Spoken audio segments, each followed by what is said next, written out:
Hi there, welcome back. Last time we started a conversation on the labor market, and I focused specifically on the superstar effect in the winner takes all labor market for entertainment. This is because the actual real world events that we see happening with a strike that's taking place with we see the Screen Actors Guild and the American Federation of TV and Radio Artists, that's AFTRA. We see a strike there with the actors, kind of compounded from the previous with the writers being on strike. And I wanted to shift gears a bit because I talked about the artists themselves providing their craft and what it meant in terms of earning very briefly in the superstar market.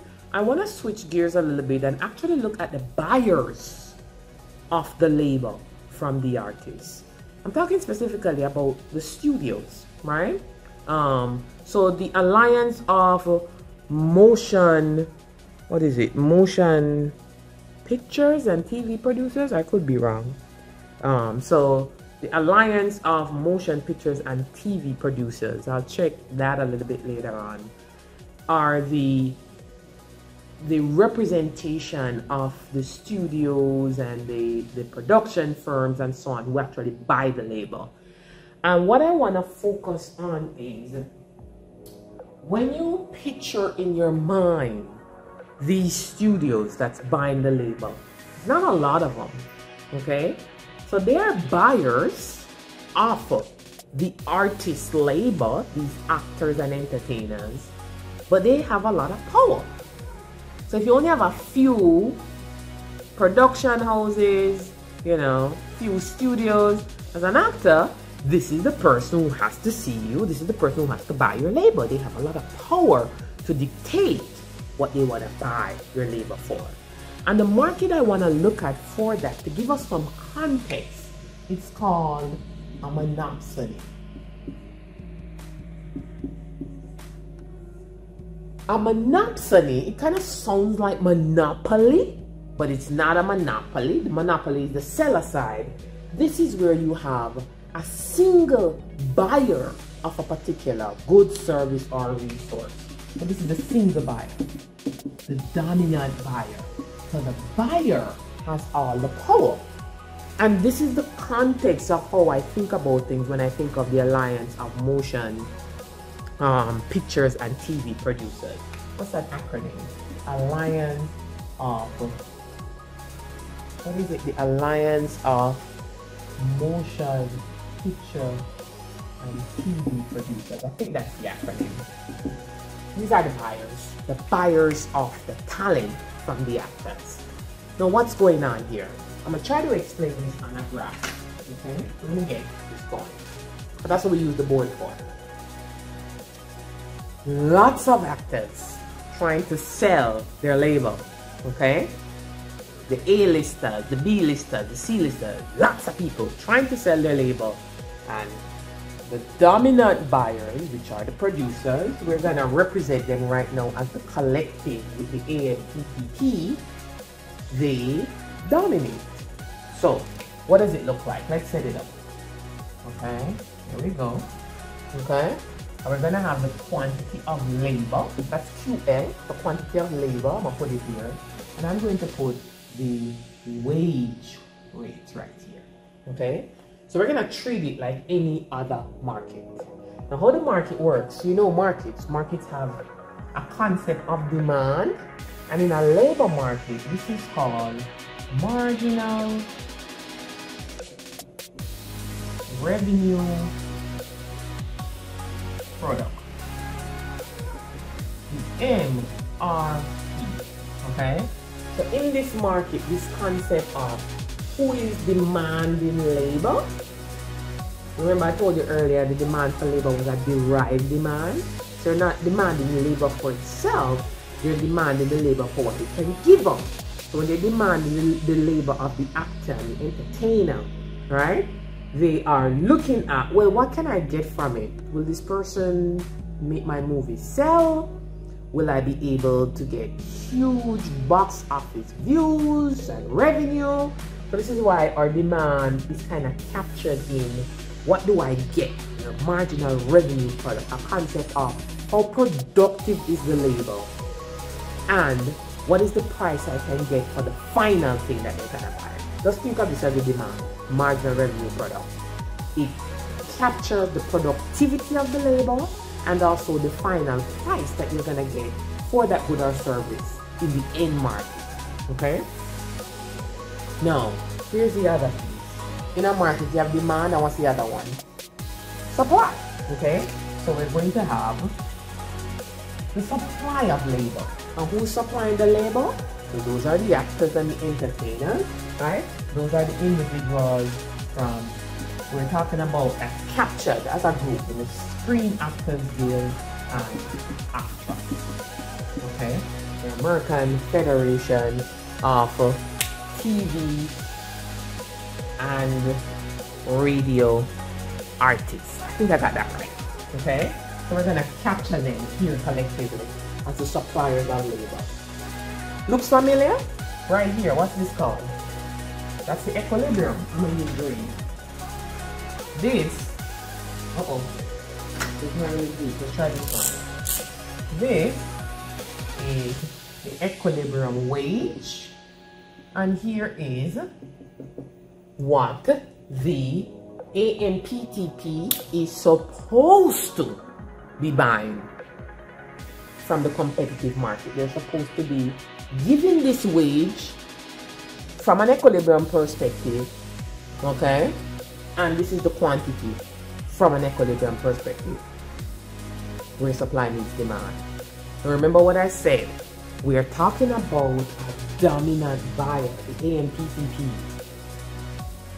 They capture the TV producers, the media houses, the few firms who are dominating and buying the labor are captured here.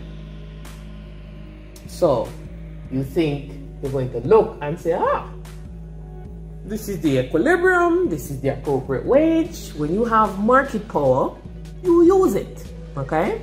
So how does this work? Now when you have this dominant buyer in the market, they're trying to figure out, remember, when we have firms, businesses, what's their aim? Their aim is to maximize profits, okay? So this AMPTP is a business. Their aim is to maximize profits. And when you talk about maximize profits, they're figuring out what's the appropriate wage I can pay given that I have all of this power. They look at their own cost. They don't just look at equilibrium. They figure out, I have a cost associated with running this business. I gotta use that to figure out and manage so that I can maximize my profits. Now here's the thing. In these markets with these dominant buyers, we got the supply, we got the demand. This is the equilibrium in the la-da-dee perfect world. But you have this collective dominant buyer who is saying, no. I'm going to try and figure out what my cost is. And when I figure that out, I gotta take that into consideration. And in some way, shape, or form, I'm gonna make sure I make more money.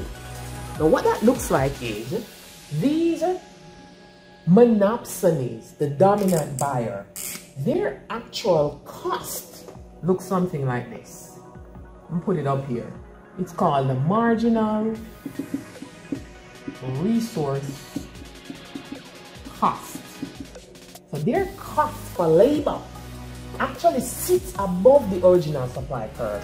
And I'll try and briefly explain why. It actually sits higher, this red line, this MRC. And I'll try and explain why.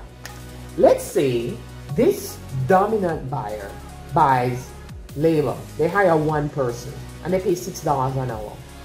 Okay? And let's say they go and say, I need more workers, and they hire a second person and they pay $7 an hour. Here's my question for you.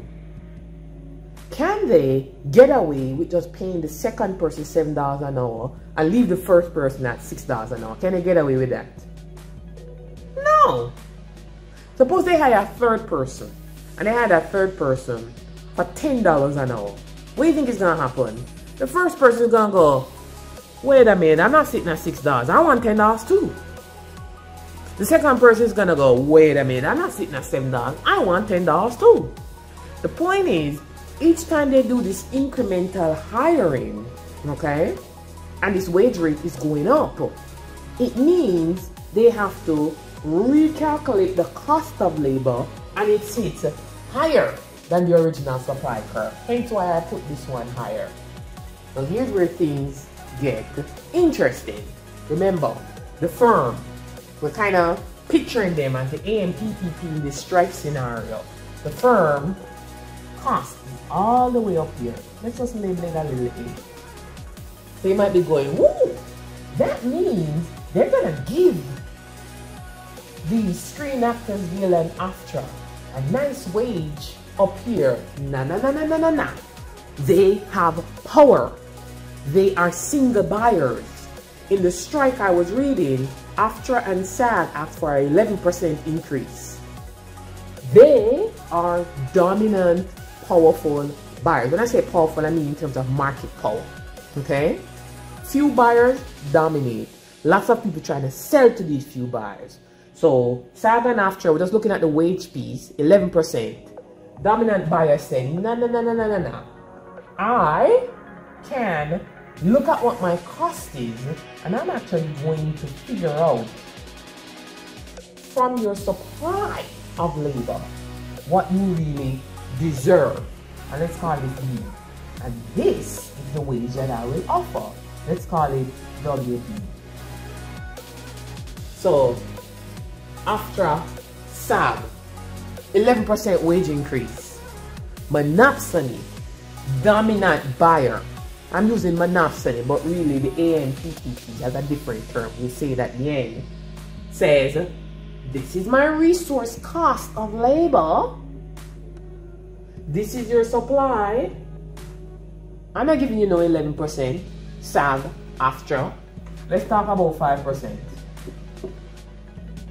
You can see where a disparity or an argument exists. Okay? They were saying, wait a minute. 11%.